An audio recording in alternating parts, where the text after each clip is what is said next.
Mama don't allow the guitar playing here. Mama don't allow the guitar playing here. We don't count them, Mama don't allow it. Hit that rustle in your house. Mama don't allow the guitar playing.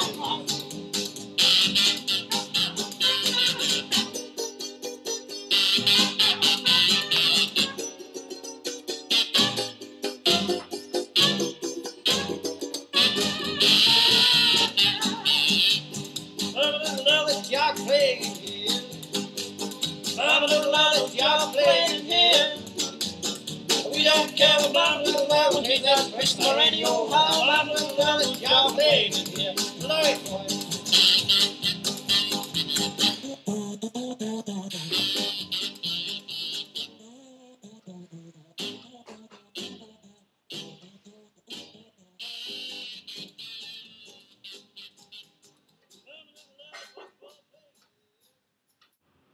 The professional band, with Monty Sunshine, Lonnie, myself and the others, began playing in public in Denmark in 1953. After we've been joined by the late, sadly missed Ken Collier, who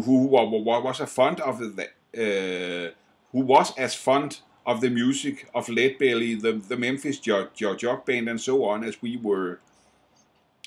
Altså det professionelle orkester med Monty Sunshine og Lonnie og de andre gutter der, begyndte at spille offentligt, eller optræde, om man vil, i Danmark i 1953. Efter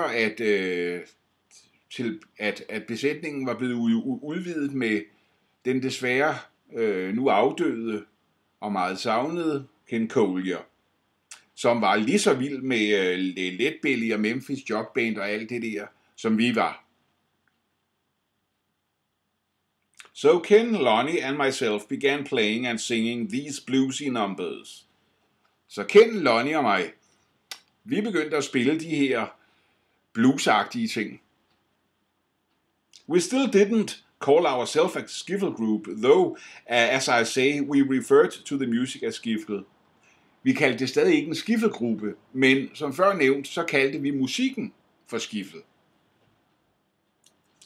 When the band returned to play in Britain, da orkestret vendte tilbage til England, opening the Jazz Club in Bryanston Street og spillede på jazzklubben i Bryanston Street, Marble Arch, at the end of March 1953, altså i marts 1953. We took to including a session by this little group each time we played. Altså så lod vi, hver gang vi spillede, så lod vi en del af koncerten være med den lille gruppe. At this time, Ken's brother Bill joined in on washboard. På det her tidspunkt, så kom Kens bror Bill med på vaskebræt. And I played a string bass. In fact, we never used a T-chest bass. Og jeg spillede på en kontrabas. Rent faktisk så brugte vi på intet tidspunkt en vaskebælgebas, eller tekassebas kalder man det jo. Altså, det er den engelske version af vaskebælgebas jo. Our concern was simply to play the music. It wasn't a question of what we played, what instruments there were, but of the fact, as I say, that we loved this music. Det eneste, vi bekymrede os om, var at spille musikken.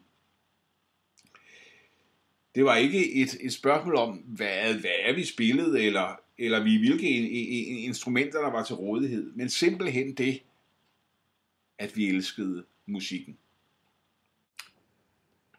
A year later, we split up with Ken, who tried to throw the half of the band out while allowing Monty and me to stay. Et år senere så skiltes vores veje, fordi at Ken prøvede at smide halvdelen af bandet ud, men godt ville have, at Monty og mig blev. We said we'd rather stay with them than with you, Sorry about that. Det svarede vi. Du må meget undskylde, Ken, men vi vil faktisk hellere være sammen med dem end sammen med dig. So we did. And I became the leader of the band. Så det var sådan, det blev, og så blev jeg leder af orkestret. At this time, we made our first album and agreed that we ought to include a couple of Skiffle numbers. På det her tidspunkt, der indspillede vi vores første LP, og blev enige om, at der skulle være nogle Skiffle-numre med. Lonnie was doing Rock Island Line, so we included that with Beryl Bryden joining in on washboard. Lonnie spillede Rock Island Line, så den kom med, og så havde vi Beryl Bryden ind over på vaskebræt. We hadn't considered adding drums to the group at this point, but it was now called a Skiffle group. Vi havde ikke tænkt på at tilføje trommer på det her tidspunkt, men nu kaldte vi det faktisk en Skiffle-gruppe.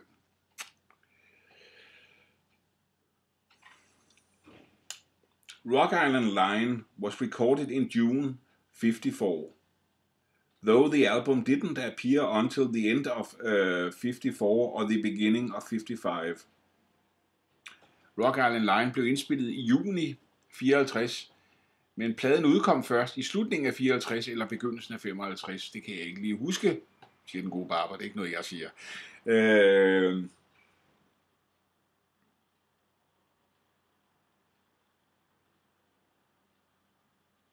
And wasn't released as a single until almost a year later. Og den kom først ud på en single næsten et år senere. Decca wasn't exactly quick off the mark in noticing what was going on. Så på Decca, altså deres pladeselskab, var de ikke alt for hurtige i vendingen til lige at fange, hvad det var, der var ved at ske. In the meantime, we'd recorded things for other people. We'd recorded with Lonnie singing on a Christmas Day, a Judy Ledbetter song at the end of 54, which was released for Christmas of that year. I mellemtiden så lavede vi indspilninger andre steder, og blandt andet indspillede vi Ledbelly-sangen On a Christmas Day med Lonnie i forgrunden. In January 55, we signed up for a contract with Dennis Preston's Lansdowne series for the new Nixa label, which eventually became Pie. Og i januar 55, der skrev vi så kontrakt med det selskab, der siden blev til Pie. We recorded 2 EPs, Backstairs Session and Skiffle Session, for that label, which were very successful. Altså, de lavede 2 meget succesfulde EP'er på det selskab, hvor at den ene hed Backstairs Session, og den anden hed Skiffle Session. Lonnie achieved tremendous success with all of these re-records selling enormously within the next year or two.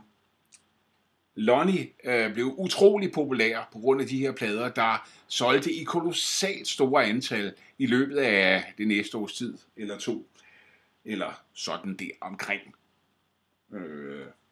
This group was of course called the Skiffle Group, which now included drums played by the band's drummer Ron Bowden.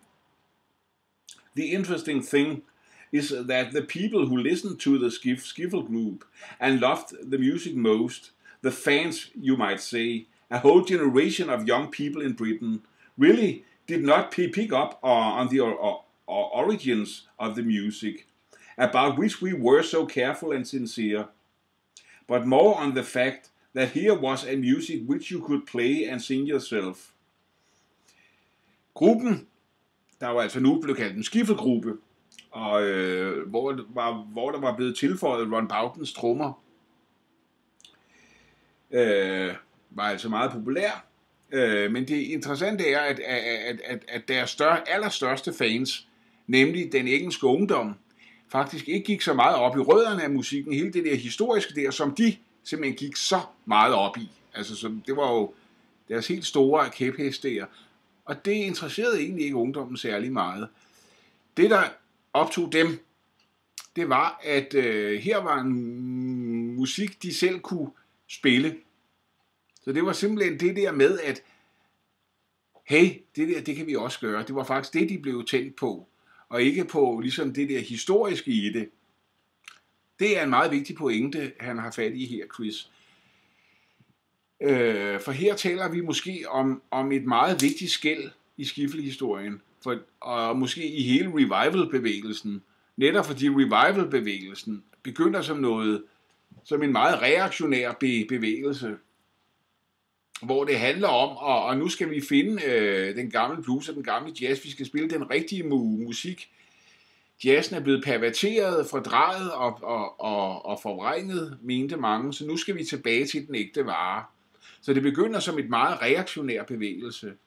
Og det er jo sjovt, at Europas mest originale bidrag til 50'er-musikken begynder som en stok-konservativ bevægelse. Og der er skellet der, hvor der virkelig sker et skred. Det er lige præcis der, hvor der er nogen andre steder fra, der tager det til sig, og som ikke ligesom hele tiden tænker i den der historiske kontekst, men bare tænker, wow, man kan jo spille selv for fanden. Altså, det lys, der går op for dem, det er det, der er den store åbenbaring. Vi kan spille selv for pokker. Altså, og det er det, der er det interessante her. Og det siger han så noget mere om, den gode barber. Up to that time, music had really been something that other people did. Indtil dette tidspunkt havde musik været noget, andre gjorde. You paid to see a group, or you bought records with them. Du købte en koncertbillet, eller du købte en plade.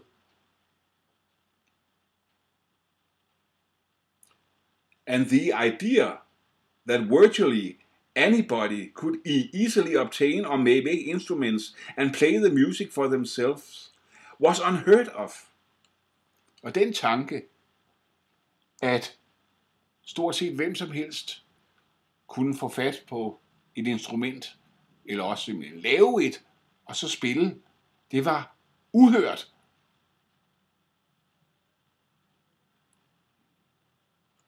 Indeed, this was the beginning of a cultural revolution in England. And that music was now played rather than merely listened to. Dette var begyndelsen på en revolution i engelsk musik. Et kæmpe skred. Og lige pludselig var musik mere noget, man spillede, end noget, man hørte.